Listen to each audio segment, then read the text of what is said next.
O kung dito mga kababayan, rumisbak na si First Lady Lisa Marcos sa mga nang-aapi sa kanyang asawa at sa ginawa ni Inday Sara. Doon muna tayo mga kababayan ngayon naman sa ibayong dagat kasi rumisbak na rin yung Israel po sa Iran. Di ba nung mga nakarang araw, pinaulanan po ng napakaraming mga missiles at killer drones ng Iran yung Israel. Buti na lang po napakagaling ng Iron Dome ng Israel. Walang mga casualties despite sa 3 to 500 na mga kababayan na mga missiles na pinaulan mga kababayan ng Iran sa Israel. O ngayon, rumisbak yung Israel po. O ito na siya mga kababayan, yung mga breaking news. Israel has launched a strike against Iran in retaliation for its attack last weekend. ABC News reported Thursday night, quoting a senior U.S. official. Yan po mga kababayan, Iran fires air defense batteries after blast heard near Isfahan. Yan po yung mga breaking news. Breaking, 3 major explosions reported in Isfahan, Iran, where Iranian nuclear facilities are located. U.S. official blames Israel for the attacks. Yan yung location mga kababayan. Israel carries out operation in Iran after weekend strikes on Israeli targets. Napuno na po yung Israel. Breaking reports of explosions in Iran, Iraq and Syria. So ito yung kinatatakutan mga kababayan ng ating mga security experts, lalo na sa Amerika. Pinipigil sana ng Amerika na sinabihan po si Netanyahu, magpasensya ka na lang anya. Pinipigil na rumisbak, ipinaulanan po ng napakaraming missiles. Last week yung Israel ng Iran. Yung rason ng Iran, because of the operation mga kababayan ng Israel laban sa kanila doon sa embassy ng Syria na ikinamatay mga kababayan ng 2 generals yata yon, Iranian generals. Kasi naman, sige ang plot po ng Iran laban sa Israel. In fact, itong Hamas, Hezbollah, lahat ito mga kababayan, funded ng Iran. Kasi po, ang gusto ng Iran po, i-wipe out po ang Israel from the face of the earth. Kaya po sila nagde-develop ng nuclear weapon. At ito ngayon ang target ng Israel. Pinipigil po ng Israel na makadevelop sila, yung Iran po, ng nuclear weapon. Kasi alam ng Israel, gagamitin po sa kanila para ubusin ang kanilang lahi. So ito yung kinatatakutan mga kababayan ng napakaraming mga military analysts in Europe and in America and in the Middle East na baka mauwi po ito sa more wider conflict, regional war. In worse po, baka ito po yung pag-ugatan ng World War III. So ano niya Mr. Maravillas, talagang palapit ng palapit. Every single day po mga kababayan na lumilipas, palapit ng palapit po tayo. Sabi ko sa inyo, nasa end times na po tayo. Last 2 minutes na nga lang, sabi nga ng mga believers, ang iniintay na lang po ng mga believers, naming mga believers, is the rapture of the church.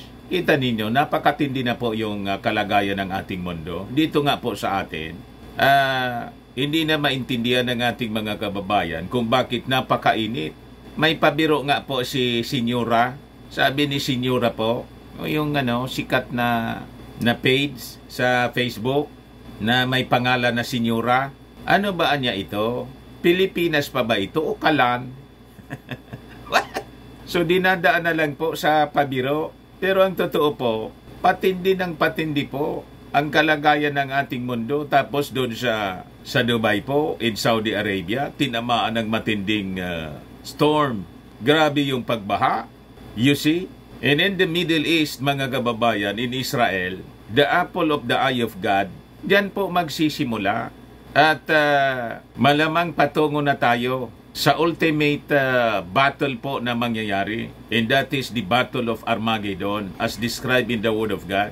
Kaya nakabantay closely ang mga Christians all throughout the world.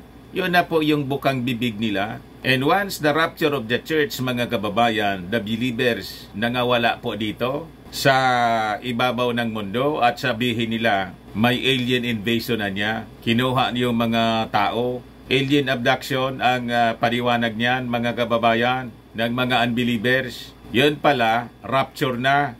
Yan ang simula, mga kababayan.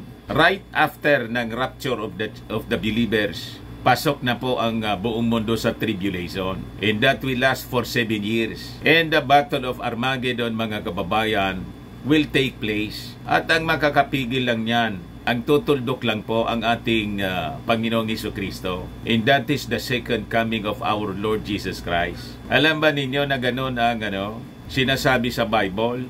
But anyway, sabi nga natin, be saved. Kasi these are all signs. At patindi po ang conflict in the Middle East. So ito po, mga kababayan, yung mga breaking news ngayon. Breaking news, Israel carries out operation in Iran after weekend strike on Israeli targets, sabi sa report ng NBC. Sabi naman po dito sa isang kwento, breaking, 3 major explosions reported in Isfahan, Iran, where Iranian nuclear facilities are located. U.S. official blames Israel for the attacks. And explosions were also reported in Syria and Iraq on Friday morning. So ang ibig sabihin po, sabay-sabay yung airstrikes na ginagawa sa ngayon ng Israel, and hindi lang po, mga kababayan, sa Iran, pati sa Syria and Iraq, may narinig ng mga explosions po. So yung kinatatakutan po na regional conflict could take place right now, mga kababayan. Baka ito na yung simula. Kaya po, manalangin po tayo kasi it could affect us here, mga kababayan. Lalo't unang-una, marami tayong mga OFWs na nandun din sa Israel and other parts of in the Middle East, napakarami po. Pag ito'y nahulog sa nauwi sa regional conflict, malalagay sa problema yung ating mga OFWs, and laking trouble po ito para sa ating economy kasi it could result, mga kababayan, sa taas ng presyo ng mga petroleum products. Hindi lang yung safety ng ating mga OFWs, pati yung economy natin. So ito yung nuclear sites na tinatarget po ng Israel sa kanilang airstrikes. Ito kasi yung nuclear site ng Iran. Sabi dito sa report ng CNN, Israel has carried out a strike inside Iran, a US official tells CNN, and a move that threatens to push the region deeper into conflict. The target is not nuclear, the official said. Prior to the Israeli strike Friday, the US expectation was that they would not target civilian or nuclear facilities. Another senior US official told CNN. Siyempre, nag-iingat sila, mga kababayan, sa pagpapalabas ng mga statement para hindi po lumala. So sabi rito, CNN has previously reported that Israel told the US its response would be limited in scope. US intelligence had suggested Israel was weighing a narrow and limited strike inside Iran because they feel like they have to respond with a kinetic action of some kind given the unprecedented scale of the Iranian attack. Pinipigil kasi po ng Amerika yung Israel. In fact, ang sabi ng Amerika, wag na kayong rumisbak. Pero siyempre, yung Israel po, tingin nila threatened na yung mismong kanilang existence. Kaya sila, mga kababayan, ay rumisbak. Sabi dito sa balita, Pentagon Duty Desk said in response to query from AFP, we do not have anything to offer at this time. Iran activated its air defense system over several cities, a state media reported after the country's official broadcaster said explosions were heard near the central city of Isfahan. Pero ang sabi, yung Iran ay gumanti na rin po. Ayan o. Iran fires air defense batteries after blast heard near Isfahan. Sabi ng state-run na IRNA news agency. It remained unclear, sabi rito, if the country was under attack. However, tensions remain high in the wider Middle East after Iran's unprecedented missile and drone attack on Israel. One government official suggested sites may have been targeted by drones. Yung Isfahan is home to a major airbase for the Iranian military as well as sites associated with its nuclear program. Kaya possibly mga kababayan, yung rason kung bakit tinarget ito ng Israel para i-disable po yung nuclear sites, pati yung airbase siyempre ng Iran, inunahan na po para hindi sila makapagpalipad ng kanilang mga warplanes. So sabi rito, Iranian state television began scrolling on screen alert acknowledging a loud noise near Isfahan without immediately elaborating. Developing story kasi siya po, mga kababayan. Hossein Dalirian, a spokesperson for Iran's civilian space program, said on X social media platform that several small quadcopter drones had been shot down. It was not immediately clear where that happened or